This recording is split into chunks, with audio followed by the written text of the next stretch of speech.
How's it going, everybody? Look at me, I'm just ahead. I thought we'd have some fun today, so I got on my old turtleneck. How's it going? Whee! And I changed my background to the Hobbit, to the real Hobbit hole. I mean, the Hoobit hole. It's a Hoobit. Hello, Hoobits. What's happening, everybody? Man, it feels like it's been a long time. Feels like we haven't streamed in a while. I know I streamed like 2 weeks ago, but that was from the RV, and then I think I skipped last week. So I thought I'd have some fun. And then I also played around. Look at this. I played around a little bit with this too. Watch, I'm gonna freak everybody out a little bit. We do this. And some of this. Okay, now I'm just being silly, right? Okay. How's it going, everybody? How's it going? Floating head, floating head. Oh, man. Stop the music. Stop singing. Stop it. Oh, Travis's first time catching a live stream. There's probably several others out there, so let's do the unicorns. You actually missed the floating head? Well, thanks. I kind of missed doing it. So here it is. Here it is again. The head floated off. Oh, I thought we'd have some fun. So, how's things going, guys? How's everybody doing? This is it's Blade 2021. So nice to meet you. So nice to meet you. There's loud music playing still? Don't know of any music. Because I'm normally so serious. HDMI in. What is this? Let's mute that. What's that? Okay. That's muted. What's happening, Quindor? No music. So whoever it is that says they have the seriously loud music, maybe we heard the music. I don't know what's up with the music. Can you still hear my mic? Yeah. So whoever had the music, you must have another tab open or something. I don't know what this is about. I think I'm messing with my microphone. Welcome from Slovakia. How's it going? They just trolling. Loud music is at their location. That's what I'm thinking, Streetwise. I'm thinking somebody's got a tab open. They're like, oh, turn down that music. It's your roommate. Okay, sound is good. All right, I'm pouring me a little bit of this. Get the party started. Are the noises in my head bothering you? Oh, man. How's everybody doing? I want to hear a couple minutes about what you guys are working on. Tell me about your projects. Tell me about what's going on. You guys doing some cool stuff, some fun new stuff. What's happening? That shine on top of my head is different. Swing. Yes, this is the basement. It's the basement, all right. What we got here is the stairs are going to be here. Pool table room. This is the big bedroom, I'm calling it. And this is the not quite as big, but still quite big bedroom. And over here will be the TV room. There'll be a bathroom here with a shower, bathroom here with a tub, and then mechanical room over there. And what we're doing tomorrow is we're going to finish framing, and we're going to put the subfloor and the, like the plywood floor. So we're going to actually put a plywood floor there. And that will let us get ready for the next step of the radiant heat and the concrete pour on top. Once that's done, then we can put the dome up. And we do have the dome. The dome has arrived. The dome has arrived. Waiting for DigQuad to be available for your lounge project. Ooh, that sounds fun. Vishal, lounge project. They're coming. They're coming. In fact, I know they're coming because I have a sample that Quindor sent me. But Quindor, you can pipe in and give us an update. Everybody loves to hear the updates on when the boards are ready. Aaron finally finished the Christmas lights. Yes.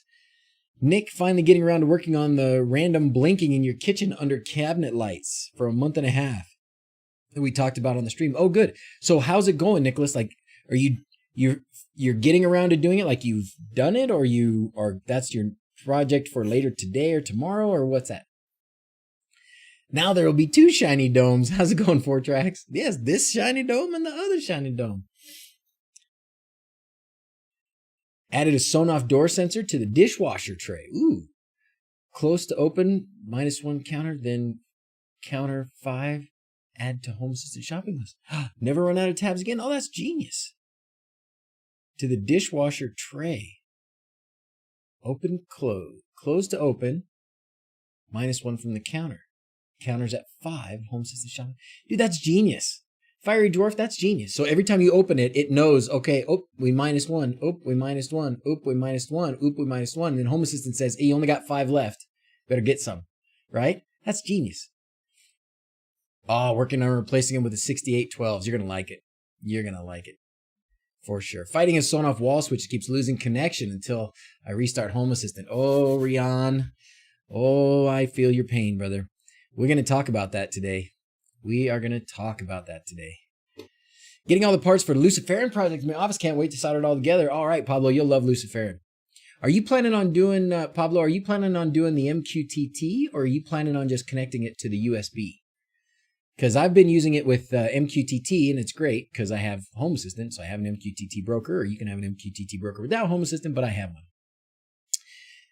But I want to try and do it with just the USB, and I've got it all connected on Zach's computer, but it's not working, and I haven't had time to troubleshoot it. Not very home automation, but building new Avery for my budgies. It does have automatic lighting. Oh, Avery for your budgies. Oh, wait. So is that birds, Mike? Mike 47? You got some birds? Viking Cat just bought Habitat. Ooh, you'll like Habitat. Habitat's good. Just finished building a gift for a friend's 22-year retirement ceremony. Put a DrZzs in it. He loves it. Awesome. Awesome. So up here at the Hoobit hole, Preston, Idaho, there's a this is probably all over the country, right? Those Sinclair gas stations, and those of you outside the country probably don't have this, but Sinclair is a chain of gas stations, and they have a dinosaur out in front of all the gas stations. Big plastic green dinosaurs, about, I guess the head probably comes up to about 4 feet, 5 feet maybe, and it's big. Kids could sit on it and stuff. And at least the ones that we pass as we go up to Preston to see the Hobbit hole, they decorate them. So when it's basketball season, they're wearing a basketball uniform. Christmas time, they got lights on them, or Santa Claus hat or whatever. Well, there's one right by the Hoobit hole. It's like just a couple miles down the road from here, from what you're seeing on this picture here. And it's the closest gas station to us. And they have one, and they just have Christmas lights wrapped around it, just green Christmas lights. And I'm thinking, every time I drive past it, I'm thinking, you guys need an upgrade. You need an upgrade. So I'm thinking I got to get a DrZzs and or a Pixel Pro, whatever I got on. I think I have Pixel Pros at the moment, so I might even do it soon. But get them some lights, just get them some pixels up there, and set it so that it's just on access point mode, and teach the people inside how to use it. The people inside the gas station how to use it, and they'll be fun. They could do all kinds of things. Martin's getting annoyed with Sonoff land. Choo choo. Let's do the choo choo. Hype swipe. 23 budgies and 3 cockatiels. I don't know what a budgie is, but it sounds cool. Novak. I'm rebuilding an MP CNC with a router and plasma cutting head. Oh, nab Damon. So, hey man, so I don't know if I told any of you guys this, but my contractor guy, Carlos, he's awesome. He wanted to do some CNC work on the Hobbit house, especially like for the doors and stuff. Oh man, what's it called? I thought it was M2 CNC. Anyways, bought a CNC machine to put up there at his house. M2 automated cutting machine. Yes, this one. This. So I bought this, and it's up at Carlos's garage, and we got to put it together so we can do some things. And then so I wanted to have one of these for a long time, and every time I'm going to turn down the brightness here. Every time I look at something like this, you guys can all probably imagine what Mrs. Z says, right? First thing she says, I say, I want this. She goes, where are you going to put it? But she says it a lot sweeter. But she says, where are you going to put it? And finally, I was able to get this because I could tell her I'm going to put it in Carlos's house because Carlos lives just a couple miles from the Hobbit hole up there. So we're going to put it at Carlos's house in his garage. Cheap for what it is, but still not cheap. Yeah, $1,000 for this. Yeah. Yeah. I don't even think it comes with the router for $1,000. It's not cheap. I'd love to make one of those. Just don't think Mrs. J would be enthusiastic. Yeah, the Mrs. is definitely original Maslow, the M2. That's it. There you go, Brian. That's right. That's right. Building an alarm system based on Home Assistant. Ready for when I get my Home Assistant Blue. Told shipping will be mid-May. Can't wait. Awesome. So we'll see. We'll hopefully this will work out pretty well. We'll see how it goes. Should be okay. Should be good for what we want to do. I took your advice last time you streamed, and I've set up Proxmox on an old laptop running Has.io Motion I Homebridge. It's so much better. Thanks for the advice. Awesome, DJ. Fantastic, man. I'm happy to hear it. I know I missed a whole bunch of people up there that were talking about their projects. The road for the fire truck, Kevin. Yes, the road for the fire truck. It's done. The road for the fire truck is done. You can't see it here. Well, this isn't like the end of it. You can't see it there. We could look at the live camera currently. I would advise you all to take a Dramamine right about now because the wind is probably blowing hard up there. Yeah, and so when the wind blows, look how this camera wiggles because I put the camera way up high. But you want to see the road, or at least part of the road, I can show you. Let's see, we're going to do the pan tilt. And I can go this way.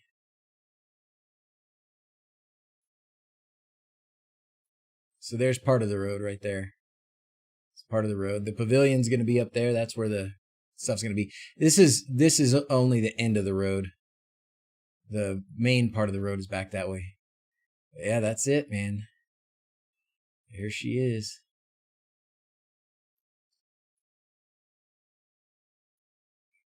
Okay. So anyways, pretty fun stuff. Pretty fun stuff. We're going to make some progress today as well. But let's get on with the topics at hand, huh?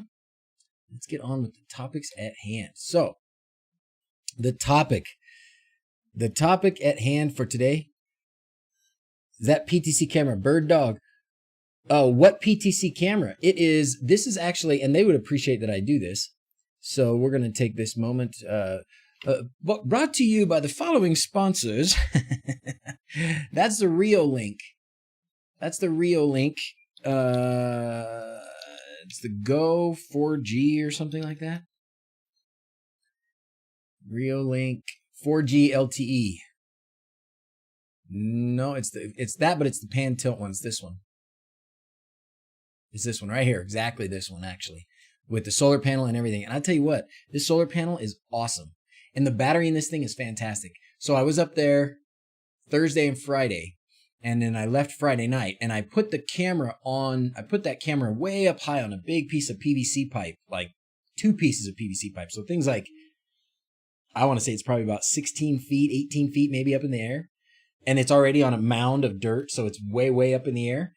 But the wind, blows it real hard. Anyways, I put it way up there and had this solar panel connected to it. And the solar panel popped off because the wind was whipping it around and stuff. And so the wire for the solar panel popped off. So it's been without the solar panel for a couple days. And the battery hasn't even moved. It still says it's full. And I haven't had any trouble connecting to it still. So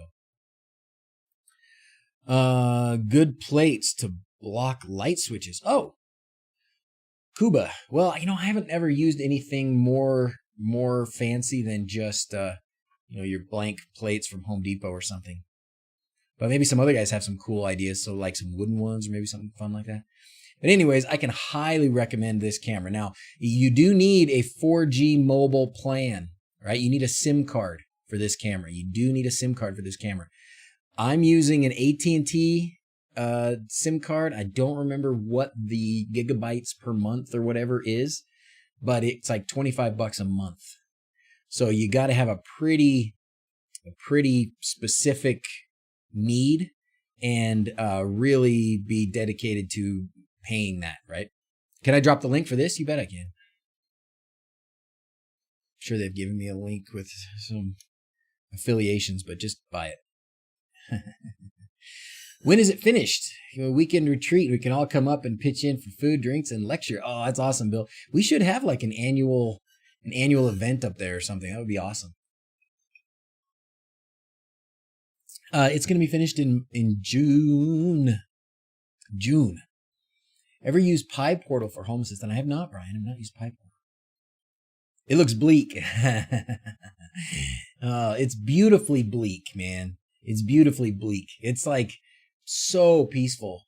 I love being up there. I just do. I just love being up there. I'm going up there tonight. The only thing I'm sad about is that I'm not taking anybody with me. I'm sorry. Zacky's doing homework and plays, and Dawson can't go, and nobody can go. Joseph, what's up? How's it going? All right. Well, let's get to business, okay? Let's get to business. Am I meeting my schedule? We are off on our schedule. We are definitely off on our schedule, Blade. We've had setbacks after setback after setback after setback, man. So the original hope was to be finished June 1st. Right now, I'd say we're still possibly on track for June, maybe mid-June. So 14, 16, somewhere in there. But that could very quickly turn into the end of June. I just don't want to get into July. That's what I'm really hoping. But at the same time, we've made some sacrifices in time to do things right. And that's just smart, Doing something like this thing, I want this to last 100 years. I keep saying it. I want this thing to last 100 years. So when it comes to what we're doing and how fast we're doing it, we're going to bump the schedule if we need to in order to make things right. So that's what we're doing. So that's what we did that for the walls, for these concrete walls. We've actually got to add some footing down here to the bottom too. So that's costing us a little bit more time. And then we just heard from our guy who's making our doors for us that that was going to make our doors, that he's not going to be able to make our doors. So thought you couldn't show progress on the Hobbit hole. Yeah, you're kind of right, Chris. You're kind of right. We kind of can't. We kind of shouldn't.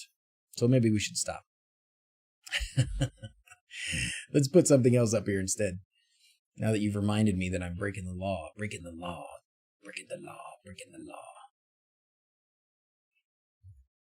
want to see the inside of it? Oh, that's SK. Oh, shoot. Don't open that. Oh, shoot. Don't open that. No. So close that. This is close. We'll make this. We're going to set this as the background. That's fun. So this is actually a cutaway section of the 3D model. Pretty cool, huh? I shouldn't be showing you this either. Okay. Stop it, Justin. You're going to get us in trouble. Here, we'll do this. We'll do this one for now. There you go. How's that? Pretty sweet. Mike Holmes from Canada. Make it right. Are those foam-filled concrete? No, Brian. That's full concrete, dude. Full concrete. Big, thick ones. Okay, so let's talk. It's real talk time, boys. It's time for real talk. Ready? Real talk. I'm sorry that's not dark mode. So real talk. Here we go. Smart home stuff.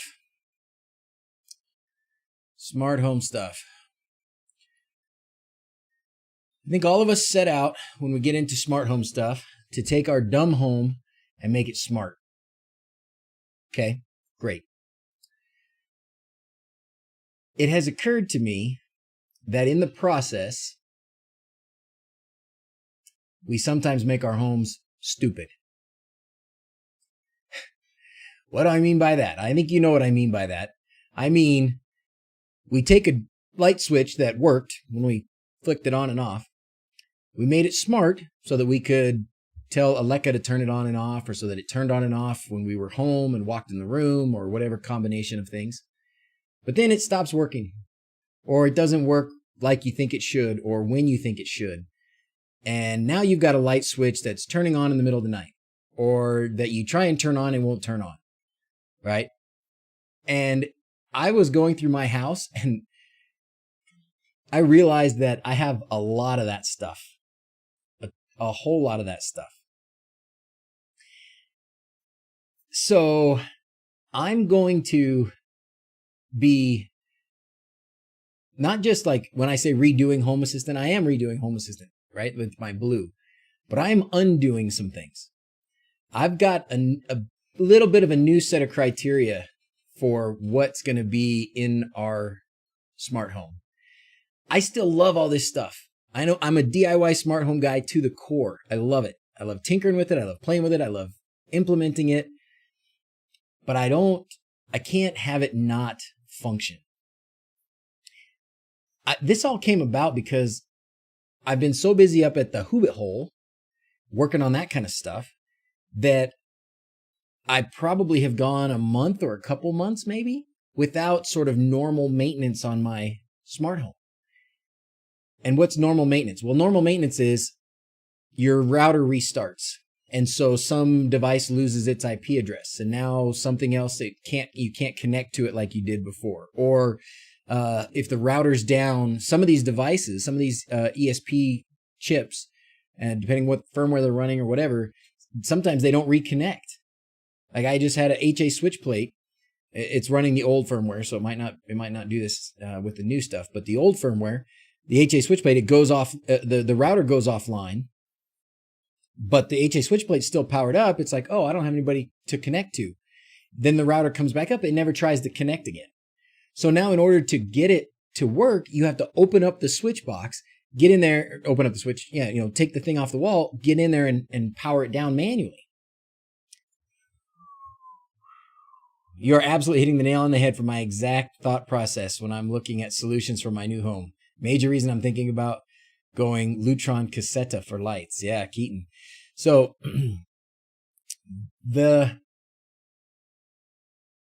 I still think you can do a lot of stuff with Wi-Fi and Home Assistant, and I think you can be very happy with it. But I've got a couple criteria, and we can talk about what you guys think is the most important things. But number one is probably going to be make it wired whenever possible. We've talked about that before. We've been talking a lot about doing PoE stuff, power over Ethernet. So we've tested and played with some of those boards like the Olimex, and now Quindor is going to have his Quin 32 with an Ethernet hat, and that is not just for LEDs. You could totally use that to make a smart switch or a sensor or anything you'd like, or a combination of a smart switch and a sensor. So Ethernet wired connections whenever possible. Sometimes that won't be possible, fine. But whenever possible, wired connections. When you do have to have Wi-Fi devices, at least as far as the 8266 and the ESP32 devices go, something that I'm going to start doing, and I'm going to redo some of the things that I've done and include this, is I need a power cycle. I need access to a power cycle button. Because I've got a lot of things around the house that aren't working because they just need to be reset. And it's mostly that thing I was saying where your router restarts and now the device doesn't connect to the router, or it doesn't try and reconnect to the router. It loses connection to the router and then it's just lost. It's just like, I guess nobody's here but me. I'm just going to sit here, do nothing. It never tries to reconnect. If you go in and power cycle it, it'll reconnect. So I want to have just a small button, but just a power interrupt button so you can temporarily just go beep and let it reset, right? MQTT can reset your devices, can it, Stone? Well, what if it's not connected to the router, though? That's the problem. Like, it's not connected to the router. And I've had problems with access points, right? When the device makes an access point, you can you could trip the circuit breaker. Yeah, Doug, you can do that, which is basically the same thing, right? But my circuit breakers aren't very well labeled. So I just go down there and start clicking all the circuit breakers, and that causes new problems. So, watchdog timers. Ooh, you have to teach me about watchdog timers. Power in. Oh, yes. See, and there's another good reason for the power Ethernet, although you'd probably just stay connected to. 40 Sonos with Tasmota, but no problems. Well, Niles, you are a lucky man. ESP Home Watchdog feature. If no Wi-Fi connection to Home Assistant for 10 minutes, auto reboot. Ooh, I like that. Well, that must be a newer thing because I can tell you that some of the devices I have running ESP Home aren't doing that. Static IPs go a long way toward reliability. This is why device mesh networks in the future, no HA needed, no routers, no other crap like MQTT, Node Red, and so on. Plain device to device, and with just Home Assistant as a front-end dashboard. Wow, that sounds cool. 3 dislikes. Trolls. So, never had issues with Tasmota stuff? Well, I have, but as you can see, like, look at this. This is Tasmota 5.11. And I lost a couple devices because I was doing the updates for Tasmota to get it to 9.2 so that all my stuff would be auto-discovered in the new Tasmo, well, be discovered in Home Assistant with the Tasmota integration. And I had some that were even older than this, that were like version 5.8, and I'd never updated. And somewhere along the way, I don't know if I skipped a step, or excuse me for burping, but I don't know if I skipped a step or for what I did, but I definitely lost them completely. Like no access point, no nothing. So they just kind of got stuck. So I had to go in and take them out. And so when I took them out, I'm just like, you know what? I'm just going to rethink things. And I'm going to make sure that my smart home does not act stupid. So that's a big part of what I'm doing as I'm going back through this stuff. Making sure that it's, wired when possible. Making sure that I've got the ability to restart it. And, those are great ideas. I didn't know about some of that stuff, the watchdog timers and that. So including some of that kind of stuff is definitely a way to go. I really want a hard power cycle button though. I just do. I just want it. I want a hard power cycle button. I have no problems with Tasmota stuff I don't touch. Yeah. I feel like I've had other problems too when I've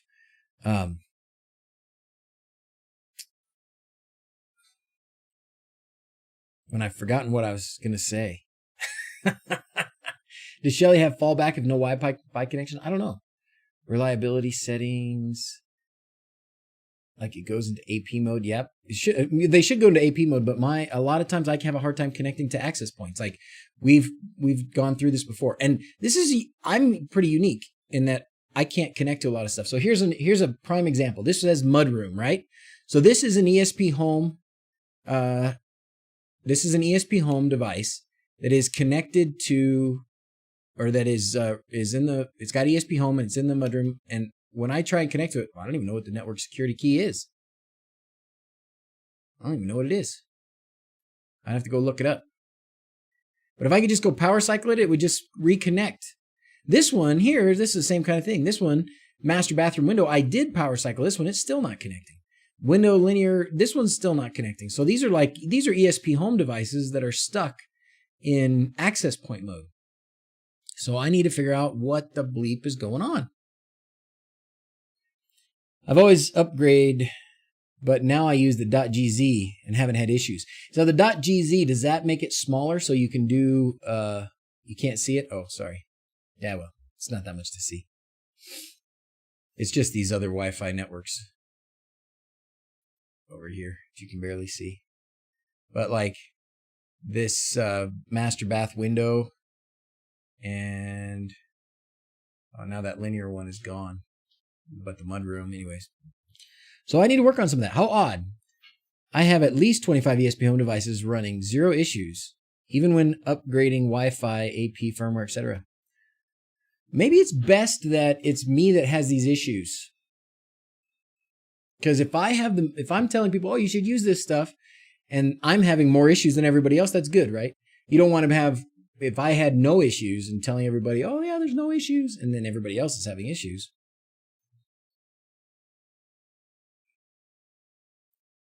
They watchdog a few minutes later anyway. Is that a newer feature, guys, or has that been there a while? Because those devices have been on there since before ESP Home was called ESP Home. When it was still called what was the name of it before? It had some other name. ESP Home YAML or something like that. It was different.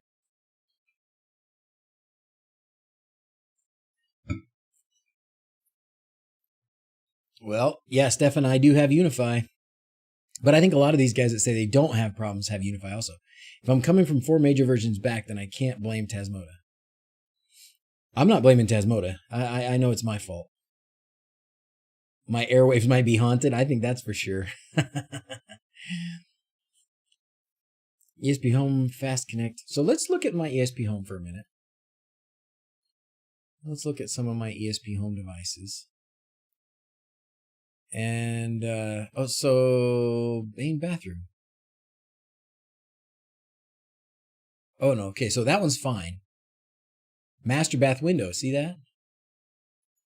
And I'm going to, if I go in here, there's probably a password. I don't remember if I took passwords out of all these or not. I did not. So does it need to have something in there to tell it? So this had a static IP address, and I stopped it from having a static IP address. I don't know, man. It's just, I don't know. So I'm going to go through the list. Let's go through the list of all the things. They require a bit of TLC. Yeah, so there you go, Dirk. And that's part of the problem. Part of the problem that I've had is if I like, the reason that a lot of this stuff isn't working is because I didn't give it that TLC for a few months because I've been working on other things. And when I would have normally like, oh yeah, come home from work and fix this thing, or come home and do that thing on a weekend or whatever. Try this, Fast Connect True under Wi-Fi. Okay, I'll give that a try. Yeah, but you need to set up stuff. First step, set up network correctly. Want to see you try one of those smart locks. TT Lock, I think the app is called. What is TT Lock? I don't know what that's about. Also, across VLAN is too much is a problem. I haven't played with VLANs either because I'm a little concerned, a little scared. Because I don't know how to set it up, you know. And I know there's videos and I should watch it and stuff. So TT Lock, what's good about this? Global leading provider of solutions of smart locks. What's good about this? ESP Home has a default reboot time of 15 minutes if there's no Wi-Fi detected. Okay. Did I fix my network issues? I think so. Like, I haven't had the problems that I was having, that's for sure. Hello, Willem. Let's do Fat Unicorn flying across the screen for you.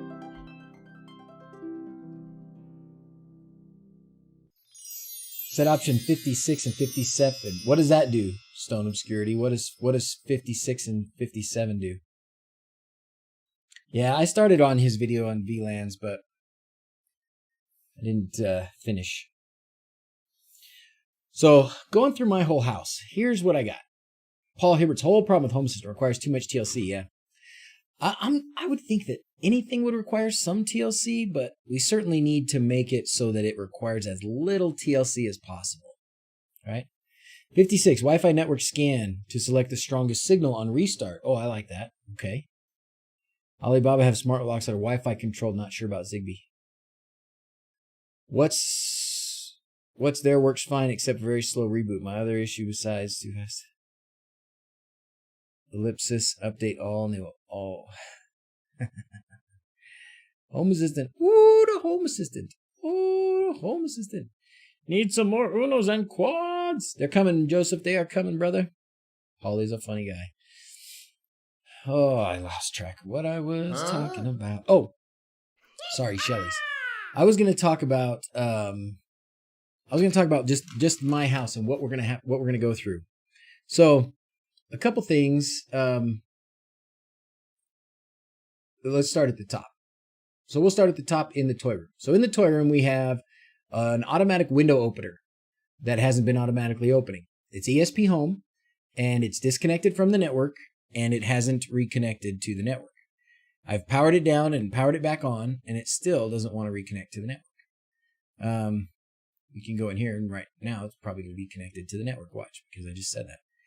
Well, anyways, that we don't need to go through one at a time, but we need the window opener to open the windows when the quiet cool fan comes on. So there's a window opener in the toy room.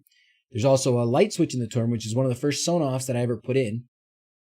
I have had a temperature sensor in there and a motion sensor that are Zigbee, and then there's one WLED controller in there. So what I would like to do is make sure that there's also blinds, the shades So the RF controlled shades are in there, and those actually work pretty well. I mean, the RF signal gets there and it opens and closes when I want. So we want to have, I don't know what all this, I'm sorry, I'm not watching what everything's flying by here on the chat. Is there a major advantage of using Intel-based small PC? The only advantage OFER is going to be the hard drive. Your Intel ones, you can have a hard drive right. ARPI, you can still, right? Now you can do USB, but I've retrofitted no neutral Zigbee switches. Ooh. Oh, this is Zigbee. Might try connecting to S-Wave Dog. Okay, you guys are talking about something else. Great. All right. So what I'm going to do, I need to get that window opener to open the windows when I want it to. The RF shades actually work fine. The light switch just needs to be updated. It's all it is a light switch, and I think that's a waste. If I'm going to have, I don't want to have a Wi-Fi light switch and have a Wi-Fi or Zigbee temperature sensor and have a Zigbee motion sensor. If I'm going to have a Wi-Fi light switch, I want that light switch, that one Wi-Fi connection, to also have the temperature sensor and the motion sensor. And I would do other things in there too if there was things that I thought I needed to do. But I've had pretty good success, at least in my office and in the girls' room, with the multiple function light sensor. So in my, or light sensor, multiple function light switch. So in my office here, I still have a very, it's been very stable, pretty stable, Sonoff T1 3 relay light switch that has the capacitive touch buttons on it. And I added a temperature sensor and a motion sensor. And it's been working great. It actually has been working great. The temperature sensor has been stable. The motion sensor has been reliable. I've actually been pretty happy with it. The girls' room, I did the temperature sensor, but not the motion sensor. And their temperature sensor has been working. The boys' room, I did the temperature sensor, but it is not been very reliable. Wi-Fi channels interfering with each other? Yeah, probably. Do I have solar? Yes, Chris, I sure do. I don't know where it went, but yes, I do have solar. Solar here. Right now, it's not making much because it's kind of cloudy out.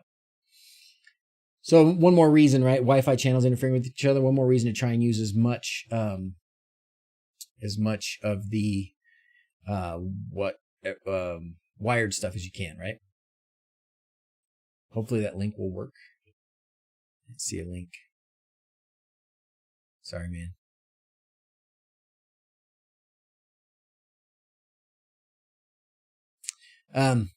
So what else? Well, we have the boys' room and the girls' room, and I want their switches to have, if we can, I would like having their light switches is good, and having light switch in the toy room is good, because I want lights to turn off when we're not in there. That's like to me, that's the main reason to have them. So you want the lights to turn off when nobody's there. So, and to have temperature sensors in every room. I do want a temperature sensor in every room because I want to get an average temperature across the house. I want to be able to manage zones of our floor heating and stuff based on temperature sensors in each room. So having one Wi-Fi switch in each room is not too bad. It wouldn't be a horrible amount of things. And if I can incorporate those extra couple things in there, that's great. The boys' bathroom. So the boys' bathroom, Sonoff stopped working because of the same reason. I upgraded it and missed a step or something because it was 5.8. So, but the boys' bathroom, the shower room is still doing okay. That's this one. But again, it's nothing. There's nothing there. So it needs temperature and humidity. It would be great if it had motion. So I need to incorporate some of those things. But in the meantime, I'm just going to take them out. Just going to take them out and move on. I do have my Arduino Mega is ready to go. It's ready to go, put in with the wired alarm stuff and the control for the air conditioning and stuff. So I'm going to do that. That's going to work. I'm happy about that. That seems like it's ready. It's ready for prime time. So I need to get that going down there. So the climate control stuff, you can't script the climate control stuff. I know the firmwares are old. I know mine are so old. No Sonoffs anymore. All Martin Jerry switches. That reminds me of something we need to fix. Let's fix this thing while I'm going through this list. My garage switches, or the garage lights. So I went with, it wasn't Martin Jerry, it was like a GoSund. or something for a light switch for the garage. And somewhere along the way, I think it was in my process of updating Tasmota, when you update Tasmota, if you did like me and you had like version 6 or 7 on it, and now you're going up to 9, it's like a 5-stage process to get it up to date. And along the way, one of the steps, and I don't remember which one, one of the steps like totally wipes out all the settings. So it goes back to being a Sonoff Basic with no pins assigned or anything. There's nothing that I could do, or maybe there's a way to get around it, but it wasn't there. It wasn't obvious. And so I just kept on trucking. So I did that with the garage door, or the garage lights. And when it happened, I didn't put it back in as the correct kind of light switch. And so right now it's not working. And that's no good, right? You're showing your WAN IP. That's okay. Right? Isn't that okay? Does that mean somebody can connect from outside? Did I show it on that page when the UDM? Really? Is it there?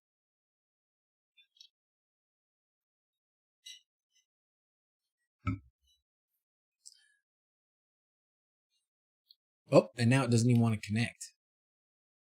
Sweet. Was it 112? Oh, it was 112. That's why, not 122. It showed my external IP address? Really? Sorry. I mean, that's a bummer. All right, so I thought this was the model that I had. This one, but I guess it's not. If you're running Tasmo backup, restore it and try again. If it it just restores the settings, so you can back it up, you can upgrade it, and then you can restore the settings, but it doesn't set it back to the old version of Tasmota. We're all launching DDoS on you as you speak. Thanks. Really, that shows up on there? Because I've shown that screen like so many times. I mean, I know you saw it, but... Oh yeah, there it is. Well, that's no good. Why is that showing up on their front screen? That's lame. Anyways. That's probably part of why it'll go back to the old version. Oh yeah, that's no good. I did not doubt you, Blade. I did not doubt you. I just hadn't seen where it was. So now I'll know. Thank you for pointing that out. Not good, yeah. It's like giving out your home address, yeah. How did I change the colors? Oh, that changing the colors is awesome. Awesome. I just keep copious notes. I can rebuild any switch in a few minutes. My dark mode. So this actually, my passwords are everywhere. That's true too. Blade, the keeper of the passwords. Thanks, brother. So this actually is from there. You can change the colors now in Tasmota.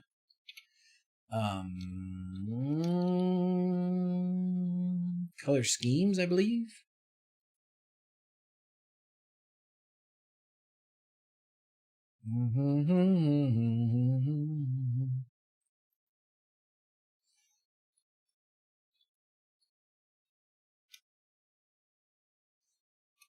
Display commands, color codes. There is a, golly, you guys know what it is? Oh my gosh, look at all those. Can we do that? I think we can do that. Oh no, not display. I don't want display. Is it the UI maybe?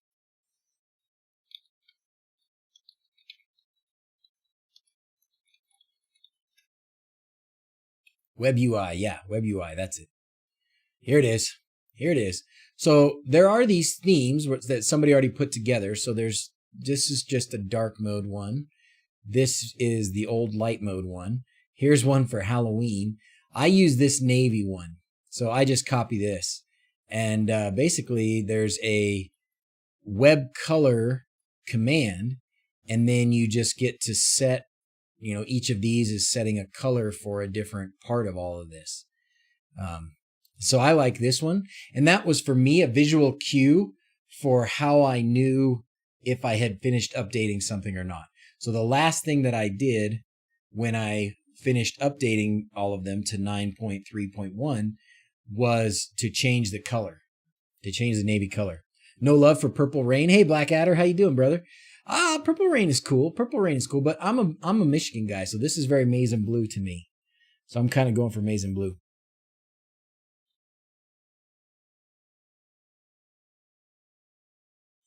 There seems to be a large increase in the amount of "hello, I'm from Microsoft" calls going out. Oh, really?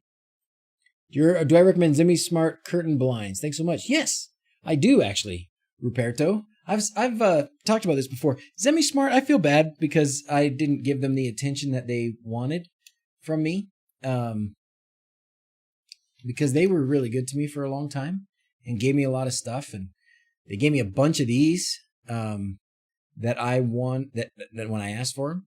And Zigbee, here's Wi-Fi. These are the ones I have. But they wanted a dedicated video, and I just never got around to making a dedicated video. Now I just don't make dedicated product videos hardly at all. But anyways, I have a whole bunch of this. Mine is Wi-Fi, but it's also RF.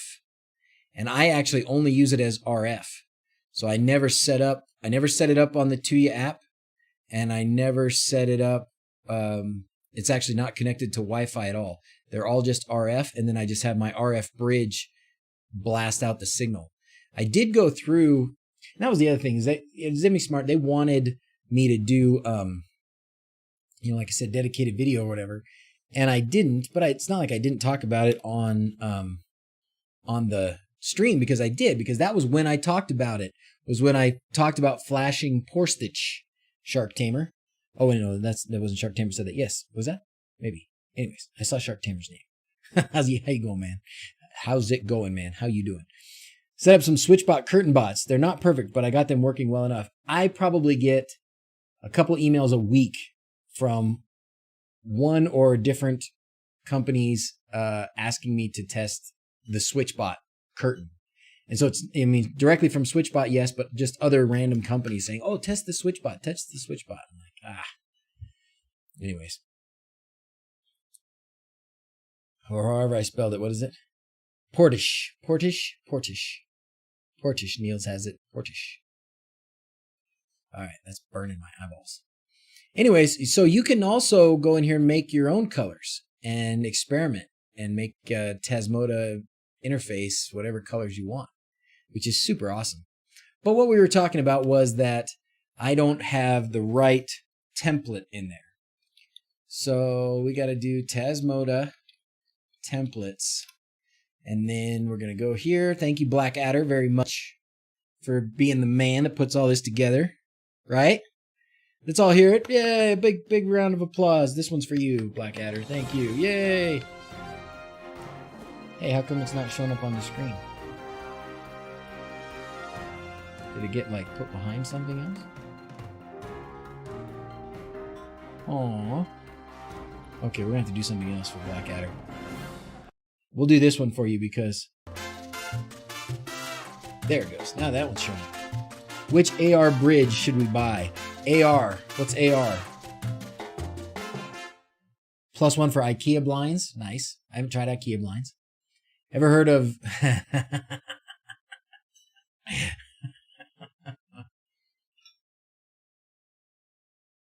I'm afraid to say that, 4Tracks. I don't want to get demonetized by YouTube. Thanks for subscribing, whoever that was. Sorry, I missed you. All right. Templates. Search. Oh, there's several more. Oh, Roberto. Oh, yes. Thank you very much. Augmented reality bridge. Whoa. I want an augmented reality bridge. You wanted an IR bridge is probably what you meant. Now making an IR bridge with nodemcu.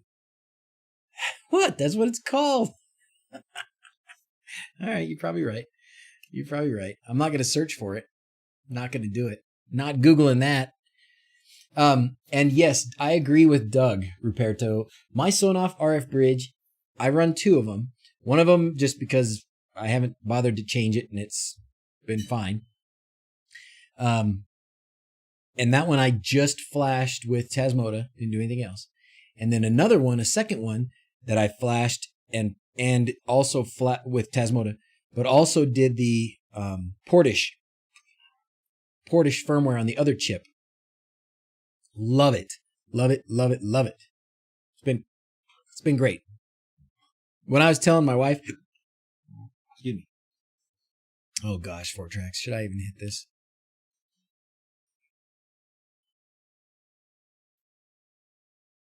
The morning rod, smart curtain rod, wake up easy, more privacy. Oh, cool.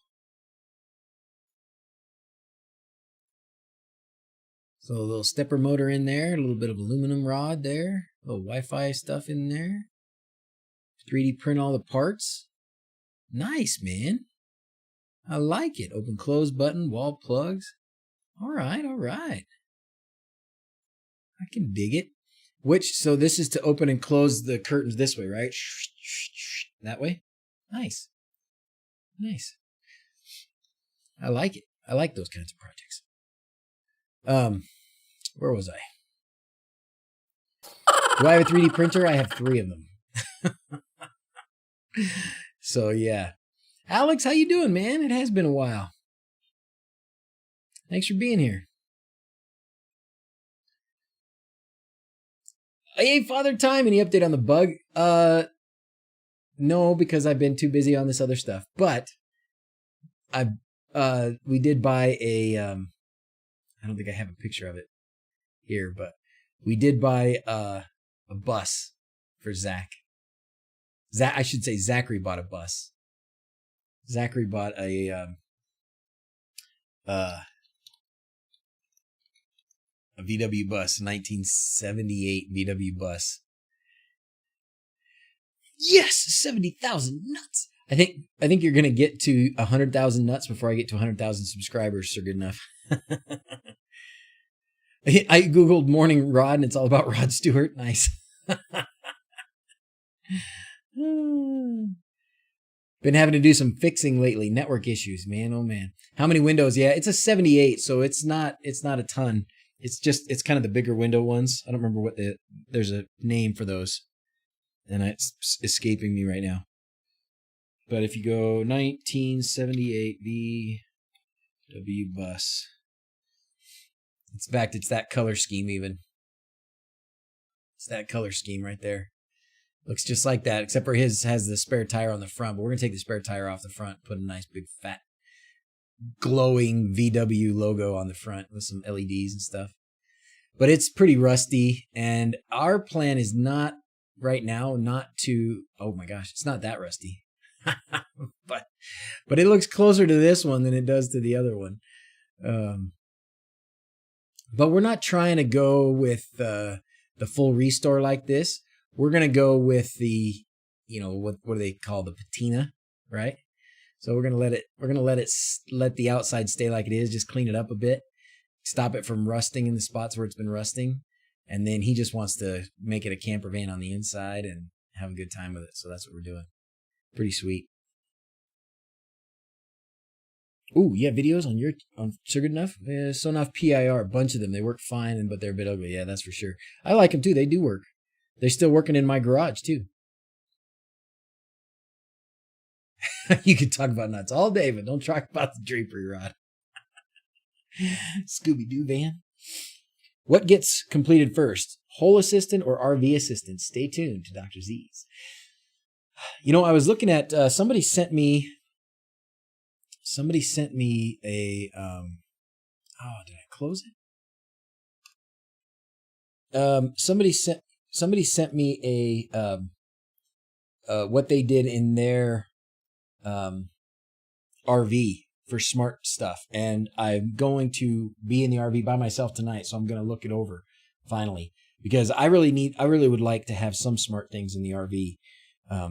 I've been getting better at it. I've been getting good at the RV, and I really, really like having an RV. I thought we would keep it for just a little while, but not anymore. I think now we're going to keep it for a long time, and I'm going to use it to go visit my... Oh, you sent me this? This is from Brendan. So is this your pergola? Is that what you said? Yes, pergola lights. Mini trunking as a diffuser. Oh, cool. So this is the diffuser. What did you call it? Mini trunking. Oh, looks cool. Video won't play because it's... Oh, there it goes. Oh, dude, that's awesome. Got a party going on. Yeah. Look at this little heart over here. Oh, that's just a reflection. Still, man. That looks awesome. So tell us again. So give us a link to that stuff you used as the diffuser. XXX assistant. It's never done. Restoration. Is that what they call it? Sounds like a decent shaggin' wagon. I told him, man, if I had that bus when I was his age, we'd have just had a couch in it, and we'd have just chilled.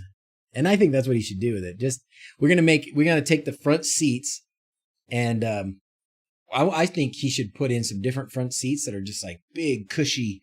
Like we drive the RV, and the RV just has these. I mean, they're just straight up lazy boy chairs. You know, the driver's chair and the passenger chair, and there's another one. They're just like lazy boy chairs. And I think you should have something like that in the bus and make it so you can turn them around, right? So you park, boom, turn the front seats around, and now you're just hanging out in a living room with your buddies. So turn those seats around, big cushy seats, and then it does have a lay down bench, you know, but it needs to be reupholstered, but it's there. That plus like a beanbag chair, and you can just hang out, man. The Thingiverse thing. Oh, somebody did. It's in the chat, but I'll post it again because that's how I got it. It was in the chat. There it is. Google it. DrZzs style. That 70s show. Here you go. Screw fix. Oh, this stuff. Mini trunking. No cookies for you.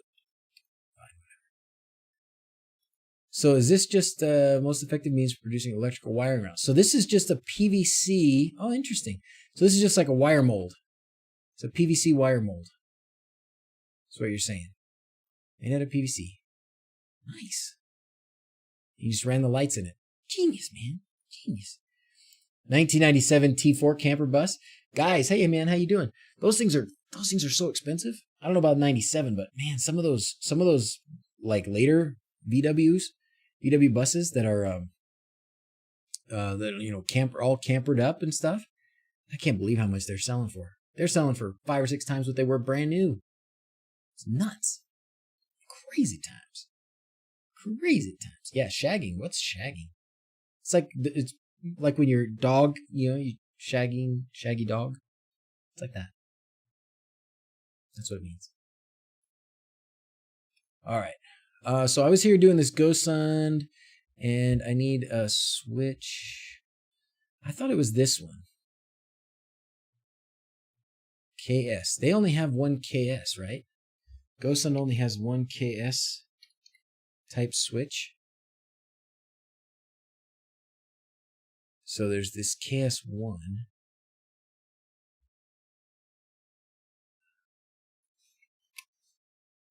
And I think, yeah, this is the one that has 2 different. There's the version 2 and the S and the non-version 2. So I think it's this one. I'm going to go in here. Configuration, configure other. Try this one. This is one I had in it, and it was working, but the light was the wrong color. Enough nuts to buy a VW van. Oh, that's a good idea. You know what? You're right. That's a good point. I should search, and then it would tell me. Well, this one worked, but the light was the wrong color. Like the light's usually green when it's on. It was just red all the time. Off topic. What's a device you have on live stream before that pushes button devices? SwitchBot. SwitchBot, Adam. That's the one. Just drill holes into it in the top plate. Yeah, that's genius. Oops, my light went out. Shagging is in the UK is the same as making out in the US. I don't even think my kids know what making out would mean. I don't know what they call it. In Mexico, they call it chupando la piña, sucking the pineapple.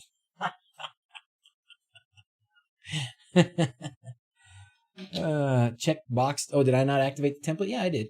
It was already activated. The box was already checked. It was already checked. Oh, that light's just going out. I'm gonna charge it. Okay. How are we doing on time? Oh, we haven't hardly used any. Sweet. Sweet. Should we answer some questions down here? See what questions have been popping in. Let's answer some questions. Live chat questions. Live chat questions. I sing a song about everything. Oh, I hear lots of subscribing going on. Lots of subscribing. Unicorns. It's hook up now. Rob got it right with that name. Oh, hooking up now. Well, you know, now when you go to YouTube and you look up the hookup, you get Rob.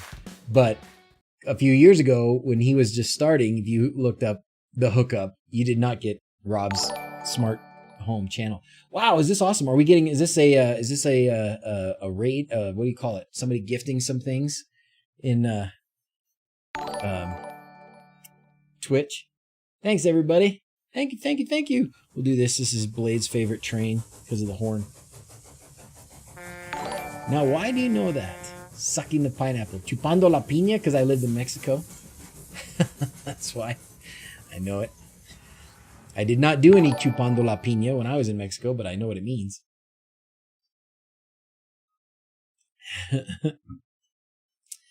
Chupando la piña. Oh my gosh, these subscriptions are crazy.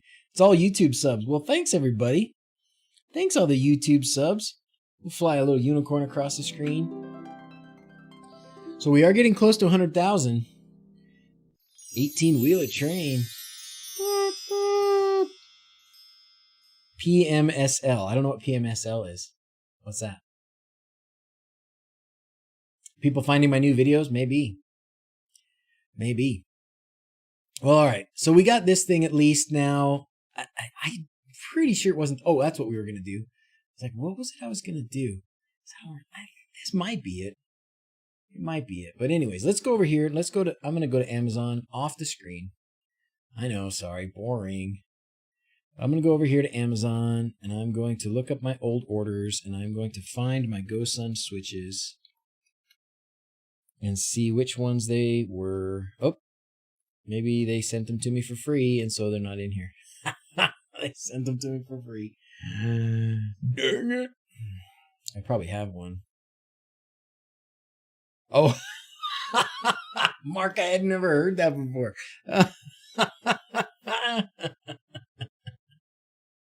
Oh, that's funny. Oh my gosh. I had not heard that one. That one's a new one for me. That's a new one. Oh, why is my avatar head flat? Should it make more rounded? My avatar head is flat? Oh, on top? So, yeah, when I did my avatar... Oops, let's do this one. No. When I did my avatar, that was the only kind there was. I think they've changed them now, so you can do the new version or something, but I think he looks good. I like him. He's me. When I see him, I think of me.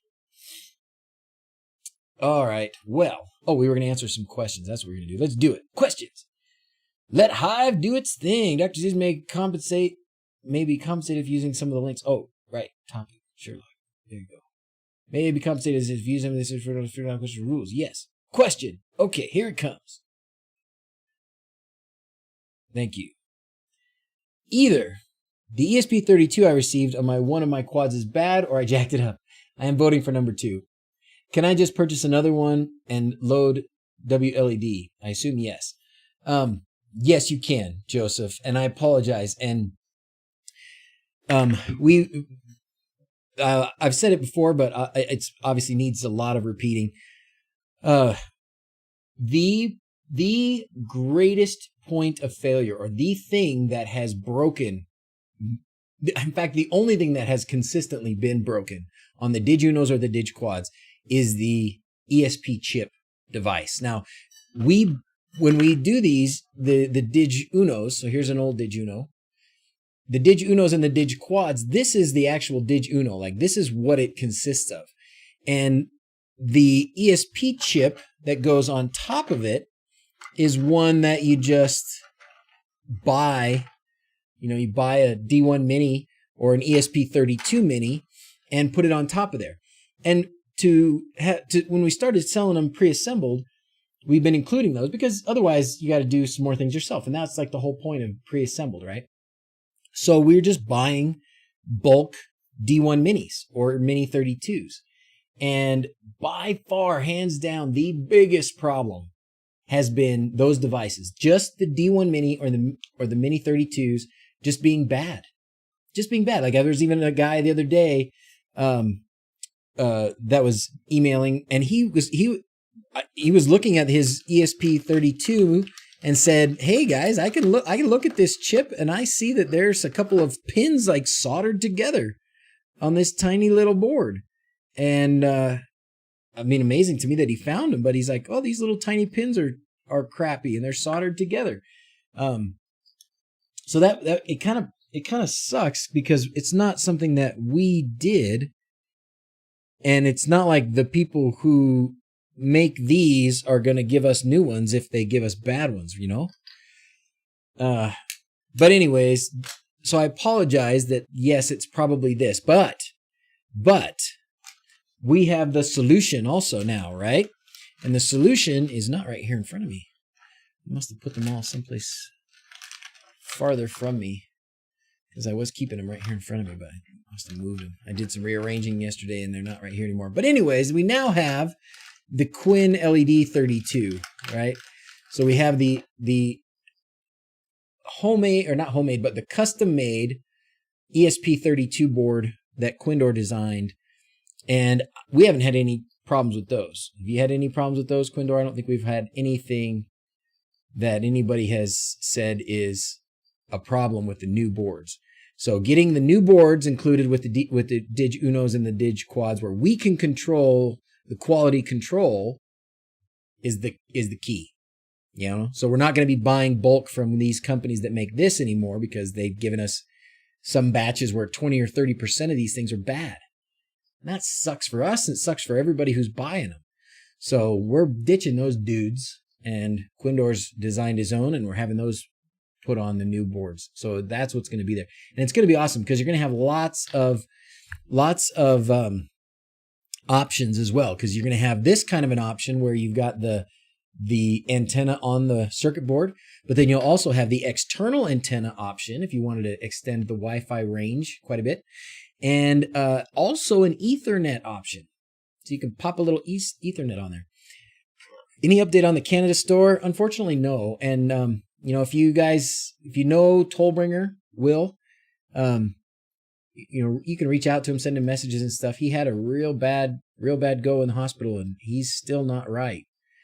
So, and I wish we had a way to make it right for everybody who bought stuff from his store during that time. But for now, at least, you can, if you're in Canada, you can get them from Quindor's store.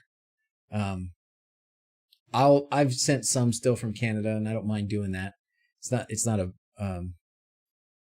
burden or a bad thing, but yeah, he's still in a bad way. He had he's still recovering. I'll just tell you that. He's still recovering. I've been in touch with his brother a couple times. I've messaged him directly as well, and he hasn't gotten back to me, but his brother has. And yeah, Will's still recovering. So sad, man. Kiss your kids. Live life to its fullest, because you don't know what's going to happen tomorrow, man. So that was that question. So yes, you can, if you wanted to just buy the ESP32 board on your own and solder it and flash it, you certainly can do that. Very soon, in the next few weeks, hopefully we'll have more availability of the new boards too, the Quinn LED 32 boards to send out. So where were we? Fixed my garage lights. At least we fixed it so that it shows up. I really thought this was the one, but I don't remember anymore. Whatever. That'll work. Oh, so somebody, was this? Oh, this was Keaton. Yeah, Keaton. Keaton's here. Keaton, are you here? Take my money. We want to, believe me.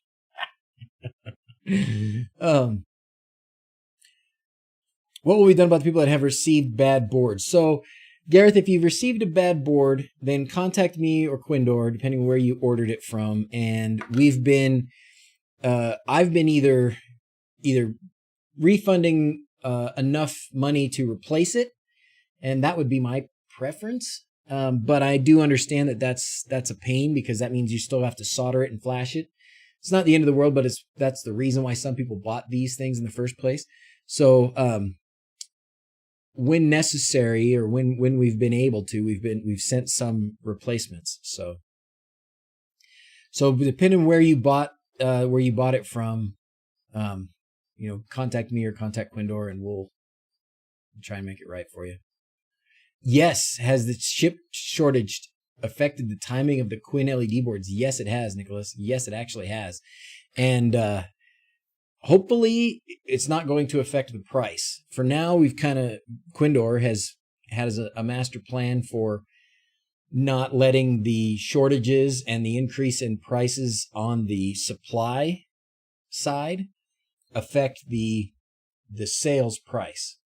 But the margin's already pretty narrow, and if things keep going the way they're going, then we'll have to, in order to just make it worth, packing and shipping and getting them out to everybody, we'll have to increase the price, but hopefully not.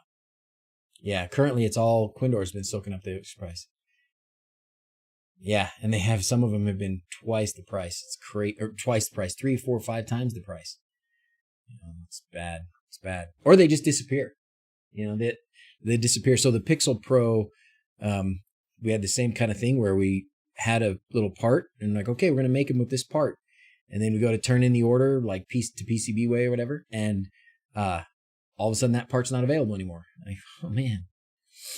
Just now while listening, updated all my Tesmo devices. 9.4 worked perfectly. Good job, Peter. Good job. Yeah, I was doing it one day at work and just really chugged through and updated 20 something Sonoff devices pretty reasonably quickly. It wasn't terrible, except for when I ran into those ones that had version 5.8 on it. And I think where I ran into trouble was if you look at the Tesmo migration pathway. It says if you start with, where'd it go? Why would I get migration path? Does it not? Micro buffer. Migration path. That's what I want. Where is the list? Well, the list is actually on every, if you just go to Tesmo, that's weird. Like the latest.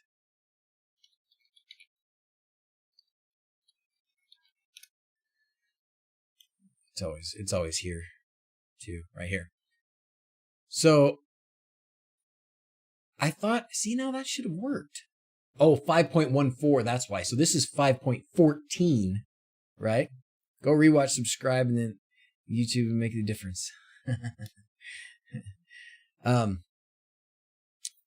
I was on version 5.8. So even like this one, the boys shower, this one's 5.11. So I thought I wasn't really paying a ton of attention, but I went right from 5.8 to 6.7. I didn't do 5.8 to 5.14 to 6.7. So when I did that, they just went, bye-bye. They're in limbo now. Didn't have to download, just use upgrade by the web server. They were on 9.3.1, yeah. Yeah, if they're on 9.3.1, I think you're good for a while. Thank you, Sir Good Enough. It was kind of fun, though, to do all that, to go through those. It wasn't bad. DIY Tech and Repairs, Guitar Guy, FortiGate /net. I don't know what that means. For whatever reason, my solar has not been reporting for months. I can get info direct from its IP, though. Interesting. How were you getting it before? Were you getting the up post or whatever it was called? Post, the one where you update it? How did you find the Home Assistant Blue? With no Wi-Fi or Bluetooth out of the box is annoying, Adam. The Home Assistant people came up with the Home Assistant Blue. Yeah, they came up with it. They chose that hardware. Does it not have Wi-Fi in the box, really? kind of surprised it doesn't have a Wi-Fi included or Bluetooth. Interesting. But if you're using Home Assistant, like, were you using the Bluetooth or the Wi-Fi on the Raspberry Pi? I guess you could have been using the Wi-Fi on the Raspberry Pi.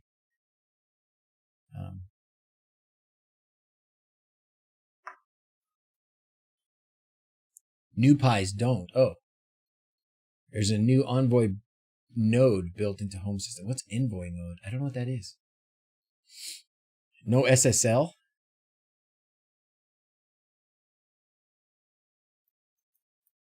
You mean SSH? What do you mean? On a Pi at the moment still. Oh. Oh, where did I find it? Oh, how do you get it? Because not having a Wi... Oh. I think I see what you're saying. Kind of sort of see what you're saying. Really? Oh, from the config, yeah.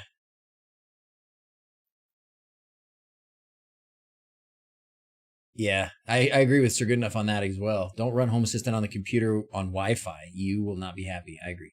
SSH, yeah. Yeah. Yep, those things are all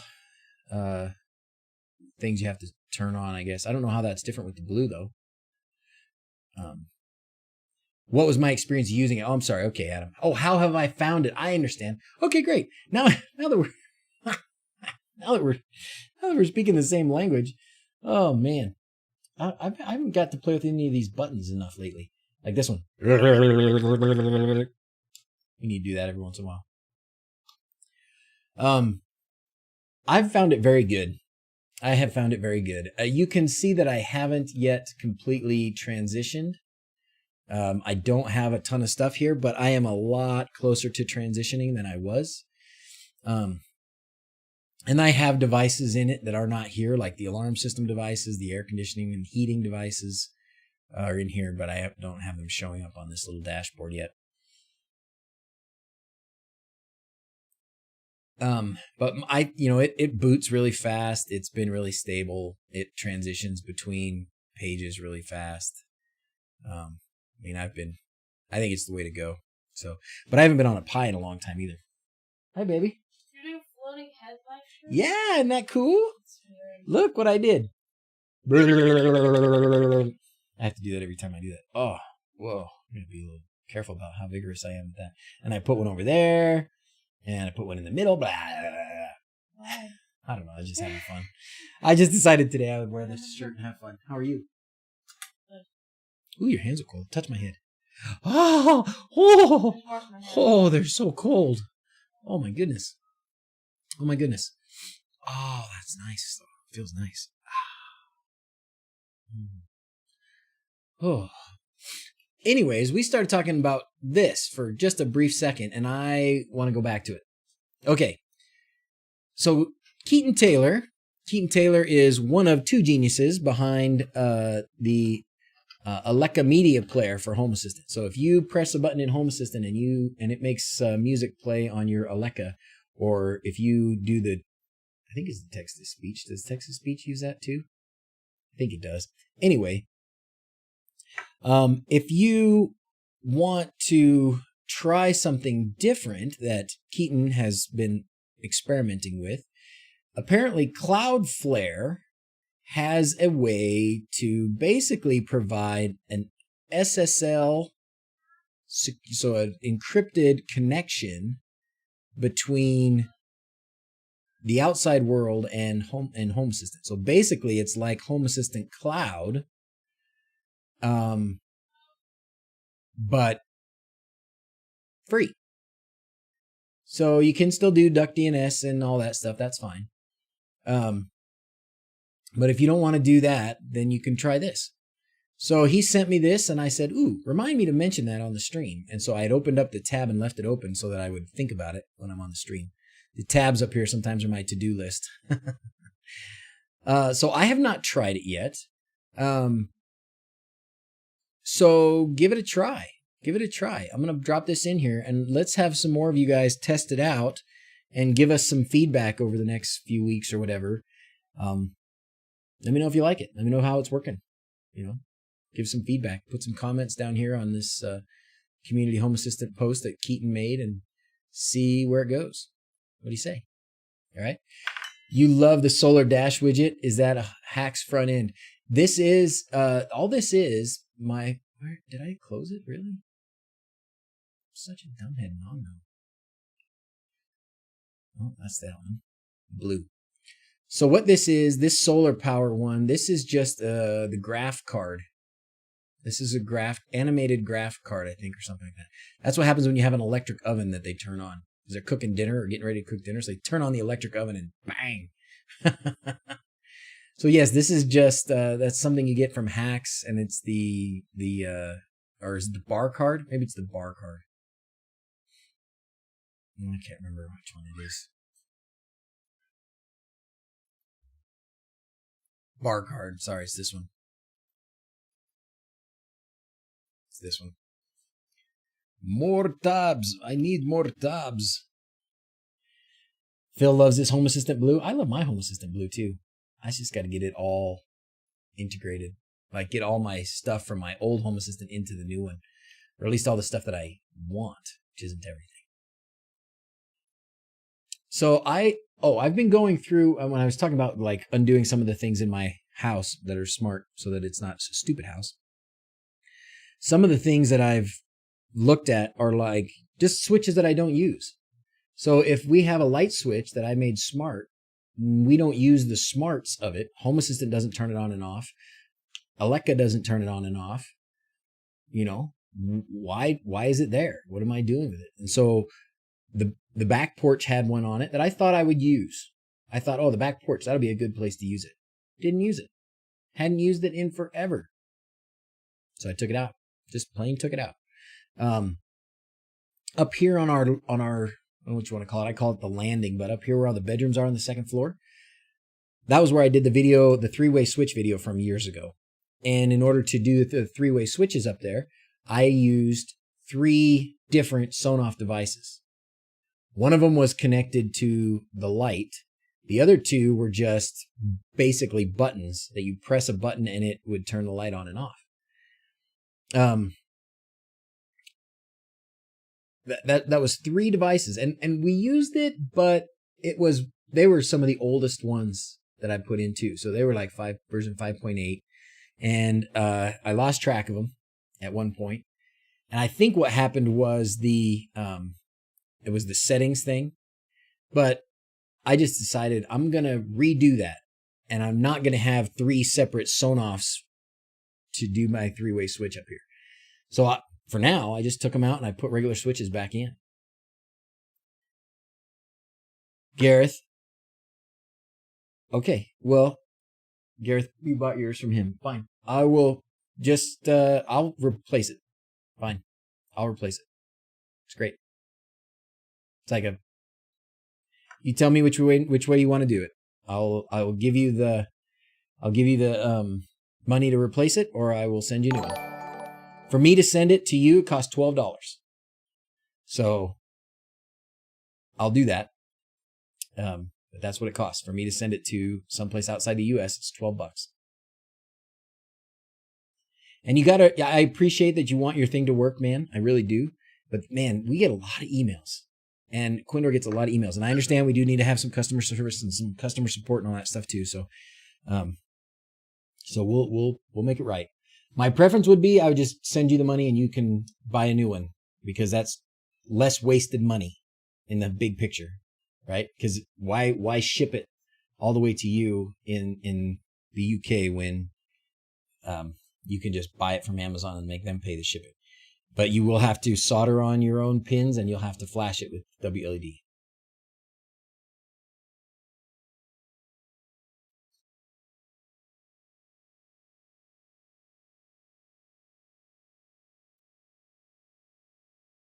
Has anyone taken a running Home Assistant setup from a Raspberry Pi, taken a snapshot? Yeah. I think, yeah, Quindor, his problem was a bad ESP32, I think. Yeah, that's what snapshots do. And yes, and that should work. Especially concerned about my Node Red stuff, since Blade converted you. Well, when you do your snapshot, StreetWiz, just make sure that everything is included in your snapshot.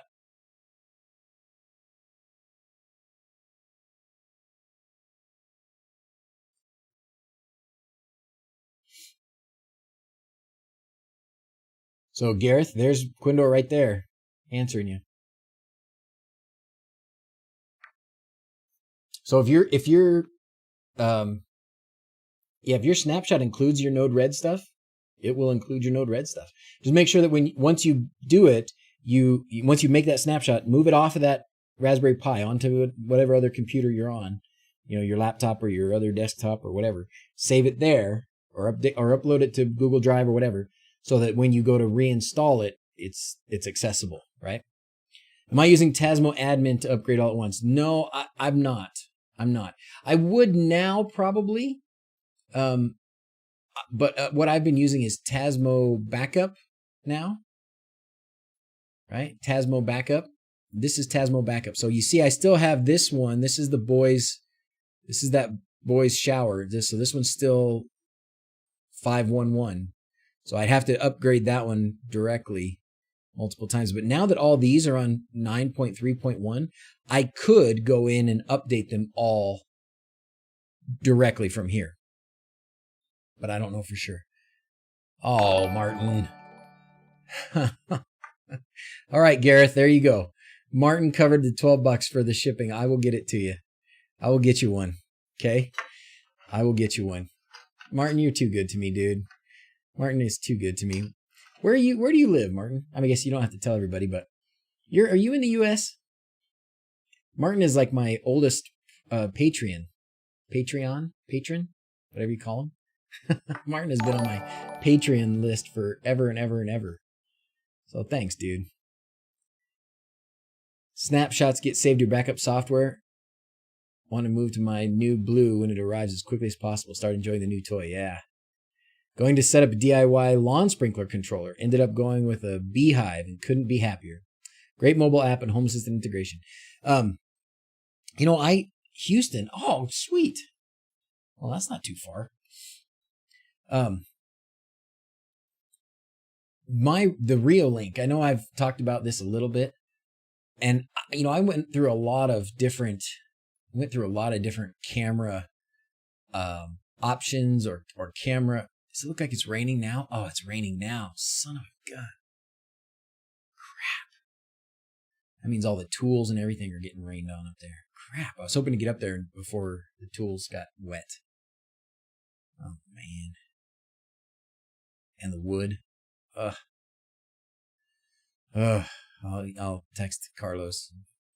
Anyways, I went through a lot of different camera options because I wanted to have my cameras integrated into Home Assistant. But what I've realized is it's okay to not have cameras integrated into Home Assistant. Don't show. Oh, Mrs. Z's will be mad I showed you that. But I've been pretty happy with the camera system through Reolink. It's okay to not have them into Home Assistant. And this has been really reliable. So, there you go. There's my agreement with you that when you say not everything needs to be smart, I would also say not everything needs to be in Home Assistant. But at least it's not snow. Oh my gosh, what a mess. This house is a horrible mess. What a horrible mess. Oh man. Oh gosh. Yuck. See kids downstairs watching TV? Nope. Oh man. Where's the kid's office? Oh, the shop camera's not. The shop camera's down. Kid's office. Oh, this one. This is full of stuff that's going to be inside the hobbit hole. This is all like the bed and a whole bunch of stuff that's going to be in there. Anyways. An obsession to run everything through Home Assistant, but if they don't need automation or data from the device, then why bother? Yeah. And for me, it was mostly, it was a matter of because I can, right? I want it all in one place.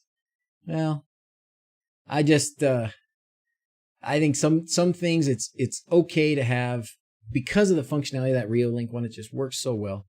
So all my cameras now are Reolink Thenesis. Yep, every single one of them. And they didn't give them to me either. They gave me a couple, but I paid, $900 or something for like some big thing and 16 cameras and all this. This is real life. Not like a day of cleaning your house before company visits. Yeah, and I'm surprised the house is dirty as it is because we are having company for dinner tonight. Janice's mom's coming. So, whew.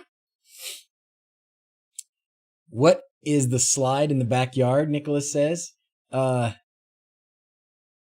backyard slide, that was a waterfall. So we had a waterfall, or when we moved in, it was a waterfall.